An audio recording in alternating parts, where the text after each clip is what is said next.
सीधे सीधे 2+2 नहीं होती है। राजनीति में परिणाम में मैं आपको एग्जाम्पल बताता हूँ। बाबा साहब अम्बेडकर क्या कम इंटेलिजेंट थे? बाबा साहब अम्बेडकर जिन्होंने संविधान बनाया, जिन्होंने वोट का अधिकार दिलाया, बाबा साहब अम्बेडकर को कांग्रेस ने हराया 3-3 बार। इसलिए बाबा साहब अम्बेडकर ने एक संदेश दिया, और वही संदेश मैं यहाँ 26 अलीपुर रोड से दे रहा हूँ आज के दिन, बाबा साहब के परिनिर्वाण दिवस के दिन। ये जय जय जय जय जय जय भीम करने वालों को 3-3 बार जय जय जय जय जय भीम के नारे लगाने वालों को संदेश ये है कि क्या बाबा साहब ने गलत सेंटेंस बोला था, Congress is burning house, Congress जलता हुआ घर है, कांग्रेस के 54 के मेंबर नहीं बनना। तो फिर ये कांग्रेस को सपोर्ट करने वाले कौन लोग हैं? जय भीम करने वाले यही नकले अम्बेडकरवादी हैं। दूसरी बात, जो मान्यवर काशीराम साहब के नाम से अब सब लोग साहब मान्यवर काशीराम साहब के नाम आप पार्टी भी लगाती है, और बहुत सारी पार्टियां, बहुत सारी वाम सेब के लोग, ये वाम सेब के लोग से काम करने वाले लोग, जो छुपे हुए नकली अम्बेडकरवादी लोग, ये मान्यवर काशीराम साहब को मान्यवर काशीराम साहब तो कहते हैं, लेकिन मान्यवर काशीराम साहब ने जो पार्टी बनाई उसमें वोट डालने की बात तो कभी नहीं कहते। तो फिर बाबा साहब की बात आज परिनिर्वाण पे करूंगा कि बाबा साहब ने एक बात कही थी कि कांग्रेस के लोग, अगर मेरा चरित्र अच्छा नहीं होता तो कांग्रेस के लोग मुझे फाड़ के खा जाते। तो बहुजन समाज के नेताओं का मैम बाबा साहब की बात को पूरा कर लेंगे। बाबा साहब ने ये कहा था कि अगर मेरा चरित्र ठीक नहीं होता तो ये कांग्रेसी लोग मुझे फाड़ के खा जाते। बाबा साहब का चरित्र इतना ज्यादा मजबूत था, इसलिए डरते थे। मान्यवर काशीराम साहब का चरित्र इतना मजबूत था, इसलिए मान्यवर काशीराम साहब की स्तुति बोलती थी। आज नेता लोगों का कैरेक्टर नहीं है, जो बहुजन आंदोलन चला रहे हैं, बहुजनों की पार्टियां हैं, जो भी बहुजनों की पार्टियां हैं, उनका चरित्र नहीं है, और जब चरित्र नहीं है तो जनता में विश्वास नहीं है। लोग जाग सकते हैं, जगाने वाला चाहिए, लोग बदल सकते हैं, बदलने वाला चाहिए।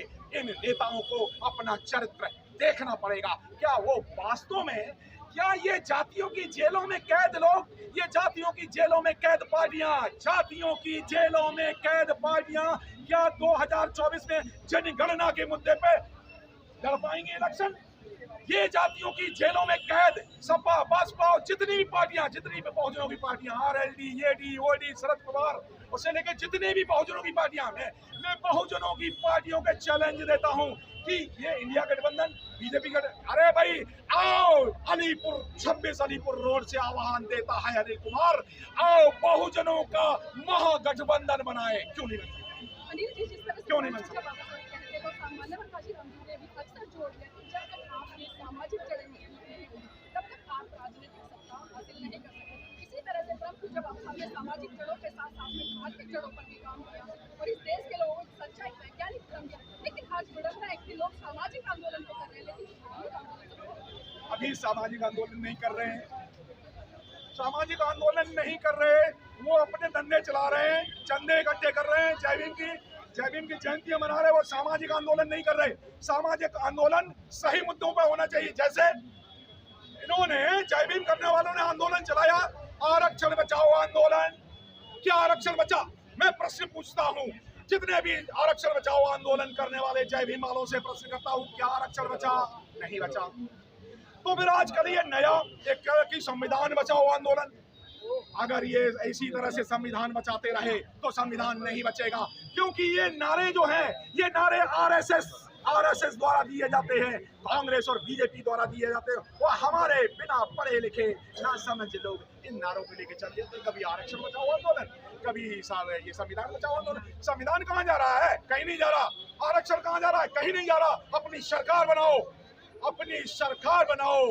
अरे भाई, मान्यवर काशीराम साहब कहते हैं अपनी वोट की कीमत बहन बेटियों से ज्यादा समझो ना। तो क्या ये जय भीम करने वालों ने या मान्यवर काशीराम साहब का नाम लेने वालों ने, इन्होंने क्या अपने वोट की कीमत बहन बेटियों से कम समझी क्या? ये क्यों बढ़ते? मेरा प्रश्न बड़ा यही है। काउंटर सर, वोटर तो एक है, जो वोट देने वाला तो वो एक है, मगर नेता एक तो हो जाए। नहीं तो फिर भारत के वोटर को ये देखना चाहिए ना कि वो क्या उसके वोट की कीमत क्या उसके वोट की कीमत सर, वोट की कीमत तो वो तो जानते हैं। नहीं, लाडली योजना से नहीं, वो तो जानते हैं, मगर आप लोग इकट्ठे नहीं है। आप लोगों की जो संख्या है लाखों में पहुंच चुकी है। नहीं, राजनीतिक संख्या मैं इस बात से इसलिए सहमत नहीं हूँ। मैं इसलिए से मान्यवर काशीराम साहब कहा करते थे मनी मीडिया माफिया। अब सरकार हजार रुपए देकर के ये रिश्वत दे रही है। बीजेपी और कांग्रेस के लोग सत्ता में आकर के अब देखिए ना, 1 करोड़ लोगों को मध्य प्रदेश में रिश्वत दी, हजार रुपए 6 महीने पहले से रिश्वत दी, तो उन्होंने वोट दिए।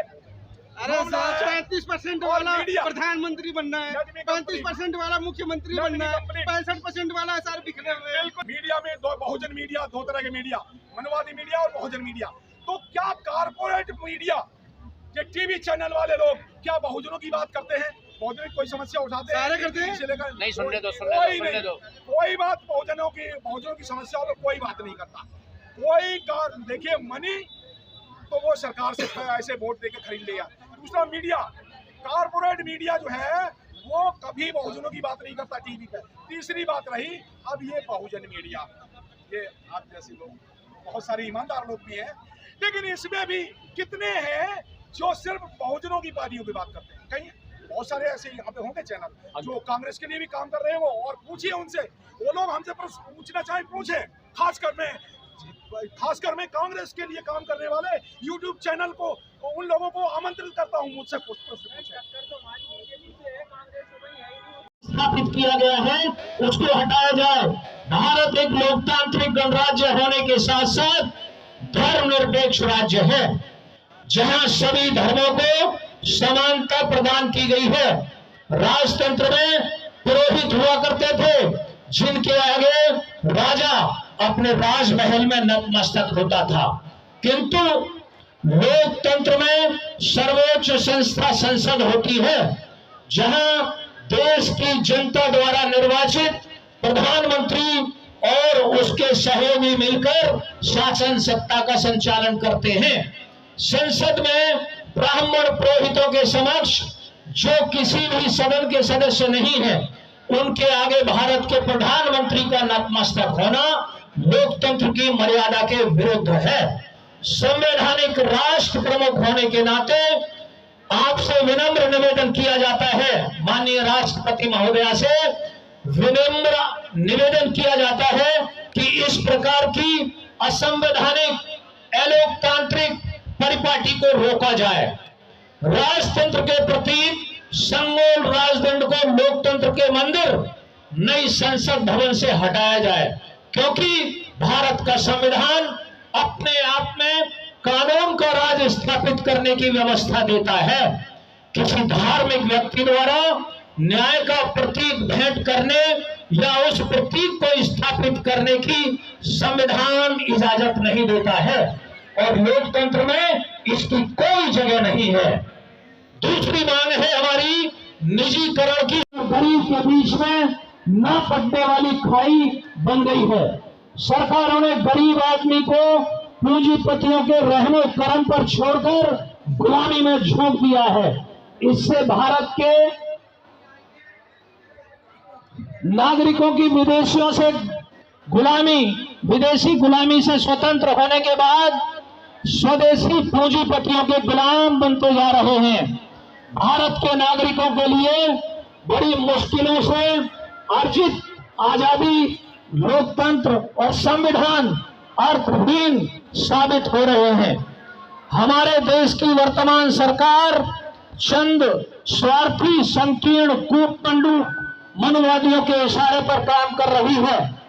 देश की सार्वजनिक संपत्तियों को चंद स्वार्थी पूंजीपतियों के हाथों बेचकर देश में बेरोजगारी और पूंजीवाद की समस्या को और भीषण और भयंकर बनाया जा रहा है।